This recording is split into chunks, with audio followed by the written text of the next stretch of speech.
الحمد للہ رب العالمین والعاقبۃ للمتقین والصلاة والسلام علی نبینا محمد وعلی آلہ وصحبہ اجمعین، اما بعد۔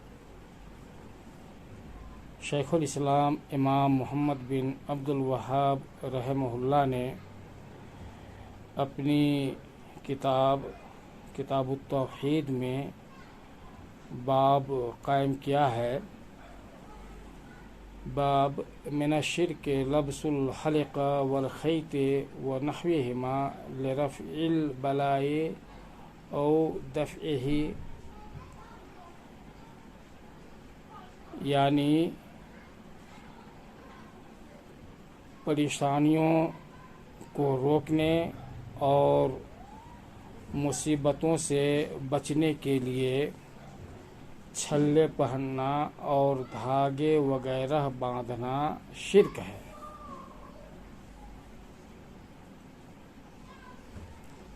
سامعین کرام، شرک کی توضیح کرتے ہوئے یہاں سے توحید کا بیان شروع ہو رہا ہے، اور یہ بات طے شدہ ہے کہ کسی چیز کی معرفت اور پہچان دو طرح سے حاصل ہوتی ہے: اپنی حقیقت کی معرفت اور اس کی ضد کی معرفت۔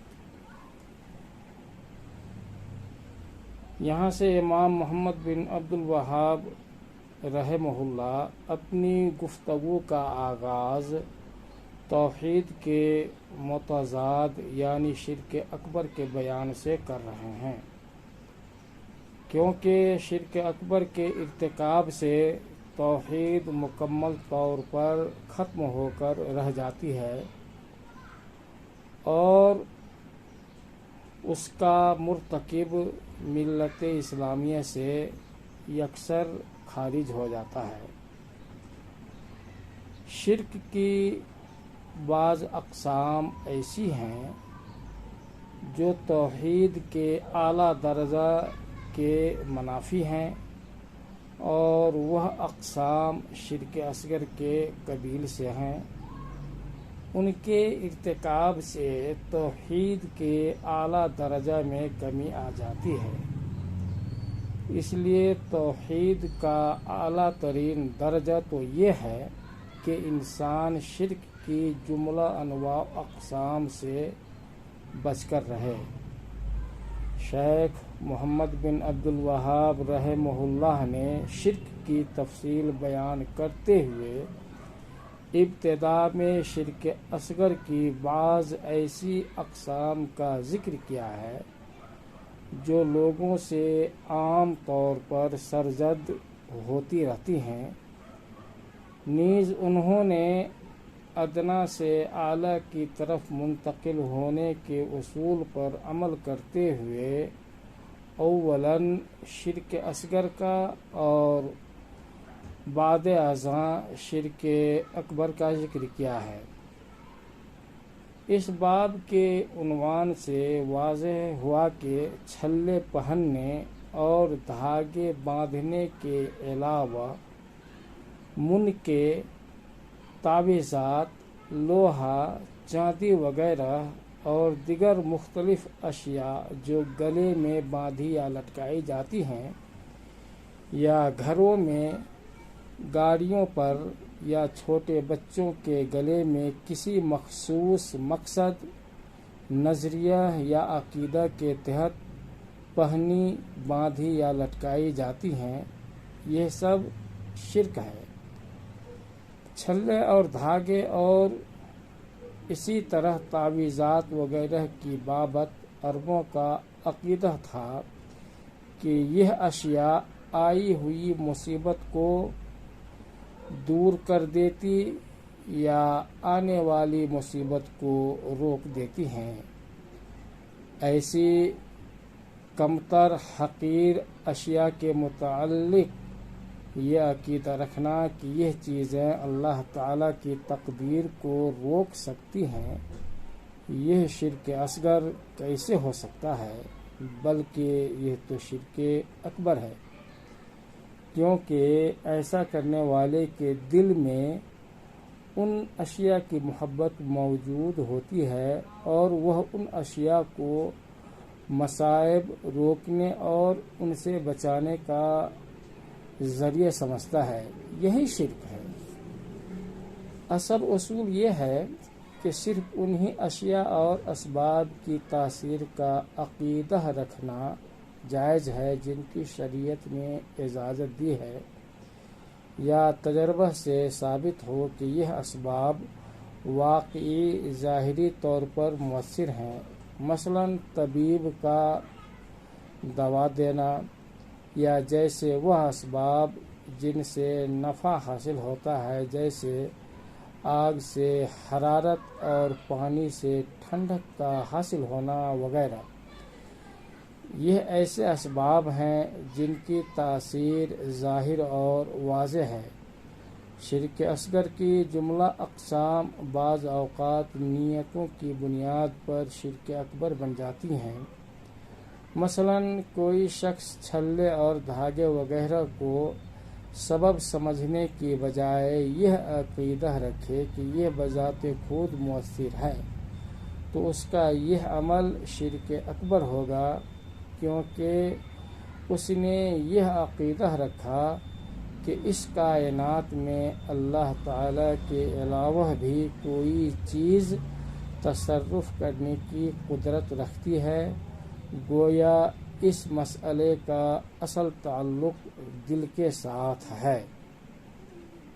اللہ تعالی کا ارشاد ہے قل افرأیتم ما تدعون من دون اللہ ان ارادنی اللہ بضر هل هن کاشفات ضره او ارادنی برحمت هل هن ممسکات برحمته قل حسبی اللہ علیہ یتوکل المتوکلون.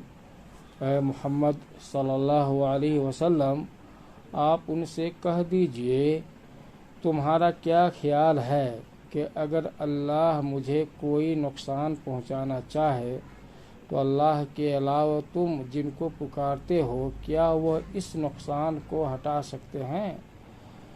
یا اللہ تعالیٰ مجھ پر مہربانی کرنا چاہے تو کیا اس کی رحمت کو روک سکتے ہیں؟ آپ کہہ دیجئے مجھے تو اللہ ہی کافی ہے، بھروسہ کرنے والے اسی پر بھروسہ کرتے ہیں.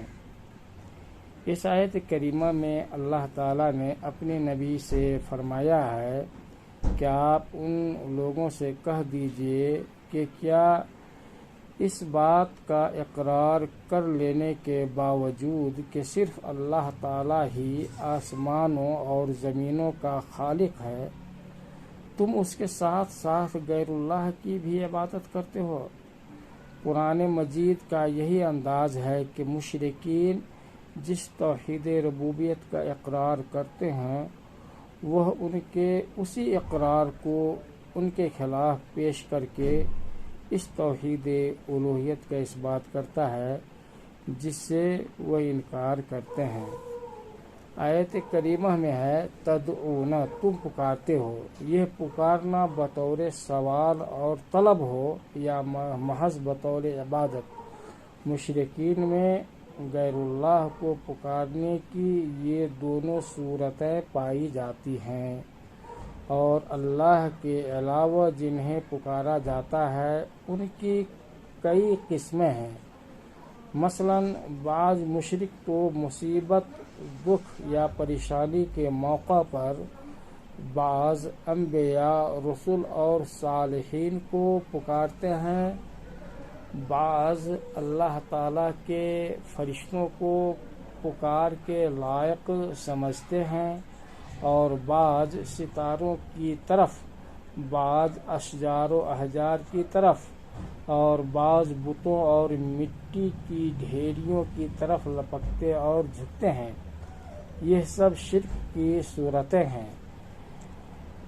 پیش نظر آیت میں اللہ تعالیٰ نے ثابت کیا ہے کہ یہ تمام معبودان باطلہ کسی کو نفع یا نقصان پہنچانے پر قادر نہیں.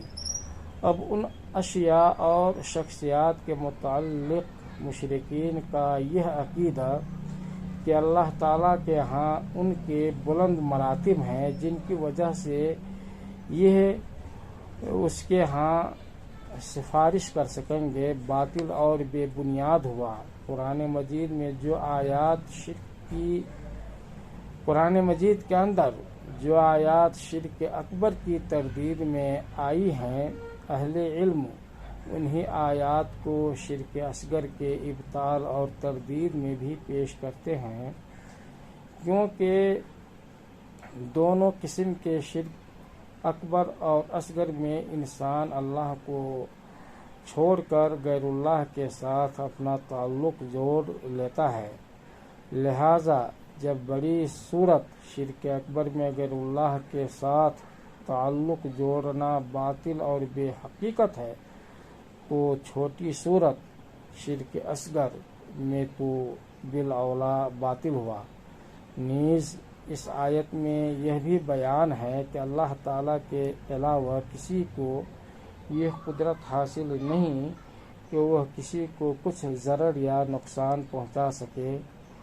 اسی طرح یہ بھی کہ جب اللہ تعالیٰ کسی کو کوئی ضرر پہنچائے تو اس کے حکم کے بغیر کوئی بھی شخص یا چیز اس ضرر کو ہٹانے پر قادر نہیں۔ اللہ تعالیٰ کے علاوہ کسی کو نفع دینے یا ضرر پہنچانے کے لائق سمجھنے کا یہی وہ مفہوم ہے جس کے پیش نظر مشرک لوگ چھلے پہنتے یا دھاگے باندھتے ہیں، اسی لیے ان کاموں کو شرک کہا گیا ہے۔ وصلی اللہ وسلم وبارک علی نبینا محمد وعلی آلہ وصحبہ اجمعین۔